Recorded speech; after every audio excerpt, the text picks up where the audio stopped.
GFA Web Radio.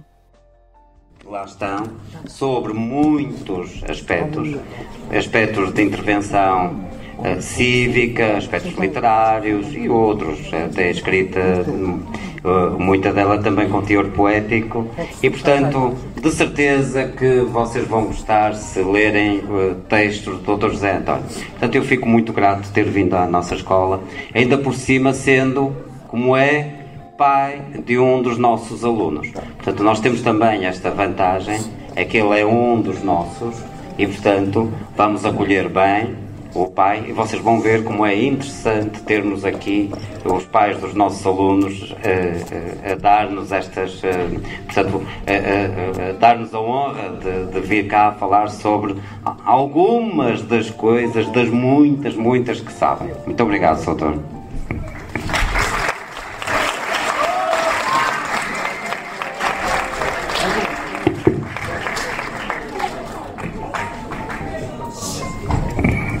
Ora bem, eu correndo o risco de repetir algumas das introduções da doutora Alva, queria dizer para já boa tarde a todos, em muito particular aos nossos alunos que tanto nos honram, alunos do básico e alunos do secundário, os nossos alunos do básico que nos vão acompanhar em próximos projetos e no futuro, portanto, bem-vindos a todos. Em representação do Grupo de História, principio, portanto, mais uma vez por agradecer a presença do nosso ilustre convidado, Dr. José António Barreiros, que gentilmente e já há bastante tempo se disponibilizou para colaborar com a nossa escola na evocação de um período muito particular da história de Portugal e da história da Europa e do mundo, digamos que é o contexto da Segunda Guerra Mundial, 1939-1945. Agradecemos também, obviamente, a presença do nosso diretor, Dr. Álvaro Santos, da doutora Anabela Amaral, Presidente do Conselho Geral da Escola, da doutora Maria José Pimentel, Coordenador do Departamento das Ciências Sociais e Humanas, dos senhores professores das várias áreas que estão aqui, que nos fazem a honra de estar presentes e, obviamente, particularmente, os alunos, sem esquecer aqui a colaboração preciosa dos técnicos de multimédia, sempre prontos a acompanhar-nos nestas andanças. Farei de seguida uma apresentação necessariamente breve e lacunar do nosso convidado. Advogado na área do direito criminal, o Dr. José António Barreiros nasceu em Malange, Angola, tendo-se licenciado em 1971 na Universidade Clássica de Lisboa. Foi docente durante 17 anos nessa mesma universidade e ainda nas universidades Clássica e Lusíada. É autor de alguns livros na área do direito penal e processual penal. Integrou por 2 vezes o Conselho da Ordem dos Advogados e foi presidente do seu Conselho Superior. Com uma longa carreira de advocacia e sendo um dos penalistas mais reconhecidos, a escrita surgiu na vida do Dr. José António Barreiros como uma segunda natureza e abrangeu vários campos. No ensaio histórico tem-se dedicado sobretudo ao estudo das redes de espionagem em Portugal, no período 39-45, portanto período correspondente à Segunda Guerra Mundial. E é sobre esta temática que tem vindo desde a década de 90 a escrever vários livros. Então eu vou muito rapidamente recordar algumas das obras do Dr. José António Barreiros. Lusitânia dos Espiões, um livro de 1995, coletânea de artigos com os quais se iniciou precisamente no estudo do tema. O Homem das Cartas de Londres, de 2003, biografia de Rogério de Menezes, agente a favor dos alemães e italianos enquanto funcionário na Embaixada Portuguesa em Londres. O Espião Alemão em Goa, de 2001, a história de um incidente ocorrido na Índia com navios alemães e um navio italiano. 007 Fleming, ensaio sobre imortalidade, sobre a presença em Lisboa de Anne Lancaster Fleming, o criador do célebre James Bond. Uma agente dupla em Lisboa, de 2006, a biografia de Nathalie Sergeev, agente dupla ao serviço dos aliados. O 13º passageiro, sobre a morte do ator inglês Leslie Howard, a quando do regresso da sua viagem de propaganda a Portugal, abatido por aviões alemães sobre o Golfo da Biscaia. Traição a Salazar, precisamente 2012, relato de uma operação clandestina organizada pelos ingleses em Portugal para deter uma eventual invasão da Península Ibérica pelas tropas nazis. Isto não é ficção, portanto é tudo baseado em factos verídicos, obviamente, são factos verídicos. Além disso, escreveu o texto de apresentação do Príncipe de Nicolau Maquiavel, editado pela editorial Presença.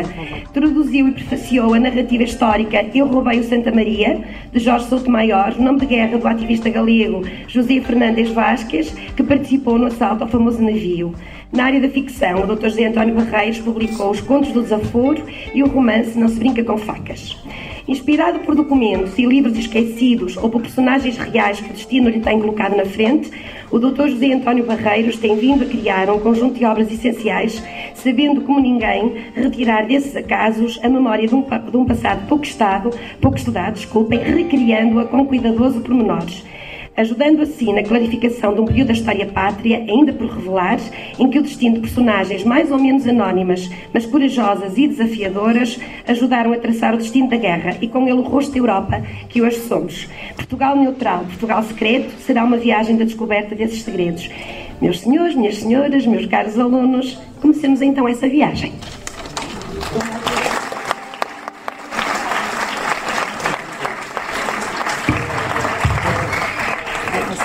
Antes de mais, boa tarde. Eu, quando ouço falar assim, parece que estão a falar de outra pessoa, não é? Dificilmente me reconheço e até, naturalmente, como compreendem, sinto algum acanhamento. Mas isto surgiu, como todas as coisas, surgiu do nada. Quer dizer, houve uma altura em que não havia nada disto e depois começou a haver um bocadinho disto e hoje começa a haver muito disto e eu já começo eu próprio a sentir estranho, como se de outro falassem. Bom, as minhas primeiras palavras são de agradecimento à escola, à direção da escola, à Sra. Maria Viana, que de facto foi a entusiasta que mobilizou as boas vontades, a que de imediato correspondi com o maior gosto. Devo dizer que é a minha primeira estreia universal a falar com um auditório tão jovem e como nunca trago nada preparado, vamos ver se nos conseguimos entender uns com os outros, se eu não me torno maçador. E para dizer com aquela simplicidade com que estas coisas devem ser ditas, eu neste exato momento em que estou a começar a falar não faço a mínima ideia do que é que vá dizer a seguir, portanto o que é a garantia de que isto, um pouco como na lei de Murphy, quando alguma coisa pode correr mal, corre de facto mal, aqui espero que de facto as coisas podem correr mal, em exceção corram bem. Bom, o tema que ali está escrito é Portugal neutral, Portugal secreto, e portanto é óbvio que eu terei que falar da neutralidade e depois iria falar da parte do Portugal secreto, daquilo a que se chamam os ditos espiões e se calhar, porventura, cumprir aquela primeira regra obrigatória, que é nós falarmos daquilo que conhecemos e não falarmos daquilo que não conhecemos. Isto leva-me a dizer desde já o seguinte: os trabalhos que eu tenho feito, os livros que eu tenho publicados, resultam de trabalho feito nos arquivos, quer portugueses, quer estrangeiros, de conversas com os poucos sobreviventes que ainda existem desse tempo, e nada do que eu tenho posto no papel tem o que quer que seja a ver com ficção. Os editores têm sempre tendência, e ainda a semana passada um editor de grande renome me dizia, em relação a um livro que eu está a projetar e editar, que talvez não fosse mau eu meter um bocadinho de ficção ali, porque as pessoas gostam e os livros vendem-se tendo ficção, mas é que eu sou incapaz de pôr ficção, porque acho que a realidade é tão rica, é tão interessante, é tão paradoxal, que para que estar agora a inventar? Bom, vamos então ao tema. Quando a Segunda Guerra começou, sabem que começou, obviamente, com as tropas alemãs a caminhar em direção à Polónia. Há uma cena, enfim, que está, basta ir ao YouTube e encontramos, que é, de facto, as tropas motorizadas alemãs a caminho da Polónia. Como sabem, o Adolf Hitler, no seu célebre diário escrito quando esteve preso, o Mein Kampf, que, portanto, palavra alemã que em português quer dizer a minha luta, tinha tornado claro os seus as suas reais intenções e, portanto, pareceria que ele a caminhar em direção à Polónia, que seguiria em frente em direção à Rússia, que seria o grande inimigo, digamos, a abater. De facto, depois, conforme sabem, nada disso aconteceu e ele pararia ao caminho e voltar-se-ia para o Ocidente e ocuparia sistematicamente, portanto, a França e pararia ali às portas de Espanha.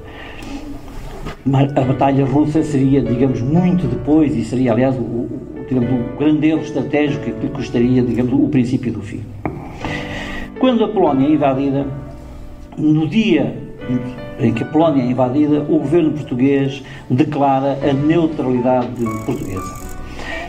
Num auditório, enfim, com pessoas já mais, digamos, intrusadas nestas questões destas minúcias da política e da vida diplomática, eu disse, mas vale a pena, se calhar, mesmo num auditório mais jovem, temos também aqui o corpo docente, que digamos que está em condições de talvez alcançar melhor isto, mas é bom que se perceba. Quando um governo decretar neutralidade, isto significa que não vai tomar partido por nenhuma das partes em confronto. Por exemplo, se nós vimos o caso da Espanha, a Espanha nunca teve um estatuto de neutral. A Espanha teve um estatuto de não beligerante, quer dizer, a Espanha não iria entrar no esforço de guerra, mas Portugal assumiu o estatuto de potência neutral. Um pormenor interessante, o melhor biógrafo do Presidente do Conselho de Ministros de então, Oliveira Salazar, foi o embaixador Franco Nogueira, que foi Ministro dos Estrangeiros, e escreveu uma obra em 6 volumes. E ali ele nota um aspecto curioso. A neutralidade portuguesa foi declarada não por uma lei aprovada no Parlamento, enfim, que então se chamava Assembleia Nacional, não por um decreto do Governo, mas aprovada por uma simples comunicação à imprensa. E isto é muito interessante, porque isto, dizia, é uma minudência, é um pormenor. Não, não é um pormenor, é um ato político carregado de significado. O Governo de Lisboa, ao ter emitido uma simples nota à imprensa, ficou livre de a qualquer momento alterar a situação de neutralidade, assim as conveniências e a evolução da guerra o justificassem. Ora bem, e aqui começa a verdadeira natureza da nossa neutralidade. É uma neutralidade que assenta em algumas razões. E a declaração de neutralidade é uma declaração muito pequena, muito curta. O que é que ela basicamente diz? Diz uma coisa interessantíssima, que é, primeiro, Portugal tem um tratado de amizade com a Inglaterra. É a nossa mais velha aliada. O tratado de amizade com a Inglaterra data de 1300 e tal, 373, não estou em erro. Ora, em nome do Tratado de Amizade com a Inglaterra, diz a Declaração de Neutralidade, nós, em princípio, deveríamos alinhar com o lado inglês. Só que a Declaração de Neutralidade diz assim, se o Tratado de Amizade com a Inglaterra nos impede de atacar a Inglaterra, não nos obriga, porém, a seguir a Inglaterra.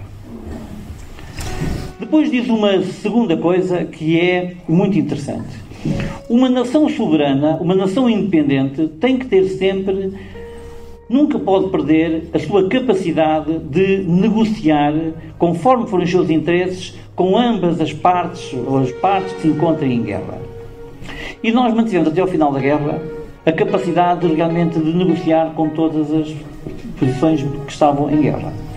E se nós olharmos para trás, o grande comércio que foi feito em relação ao wolframio, que era um minério importantíssimo para o esforço de guerra, em relação ao comércio de víveres, nomeadamente sardinhas, etc., nós mantivemos-lo sempre para grande, digamos, benefício português e grandes fortunas se fizeram nessa altura, ao mesmo tempo que no plano político e diplomático se faziam, digamos, ajustamentos aqui e acolá, aquilo a que se chamou a neutralidade colaborante, aquilo a que se chamou a neutralidade geométrica e aquilo que hoje se põe em dúvida verdadeiramente para que lado afinal é que penderia essa neutralidade. Portanto, vamos assumir a primeira linha do nosso raciocínio. Portugal, durante a Segunda Guerra, teve um estatuto neutral, teve um estatuto neutral para a defesa dos nossos interesses comerciais, teve um estatuto neutral que permitiu uma posição, digamos, importante no arbitrar da situação de então. Podia continuar. Se eu estivesse a falar perante, digamos, alguém, como há pouco eu disse, mais ligado ou mais preocupado, ou se vier a talho de foice falaremos com a história diplomática, com a história política, com a história militar de então, eu agora iria buscar uma outra questão, que é, no auge da guerra, para os aliados, a verdadeira e importantíssima questão não era propriamente Portugal. Eram duas realidades. Primeiro, Portugal, enquanto Estado que tinha um território que se chama Açores. Ora, os Açores é o maior porta-aviões situado no Atlântico. Os aviões americanos, nomeadamente, fazerem a travessia até a Europa sem reabastecimentos, precisavam dos Açores. Portanto, Portugal tinha esse porta-aviões, Açores, tinha um segundo porta-aviões, Cabo Verde. E, portanto, Portugal tinha uma posição estratégica fundamental em função desses dois territórios. Em segundo lugar, o que importava mais era qual a posição que a Espanha iria ter. Porque, nomeadamente, os aliados estavam, e nomeadamente os britânicos, estavam muito claramente convencidos que o líder de Espanha, portanto, Francisco Franco, iria alinhar com o lado alemão. Porquê? Porque a Segunda Guerra começou em 1939. E, antes disso, em 1936, tinha havido a Guerra Civil Espanhola, em que o país se dividiu ao meio, foi uma verdadeira carnificina, uma coisa que em Portugal, mesmo há pessoas que não mais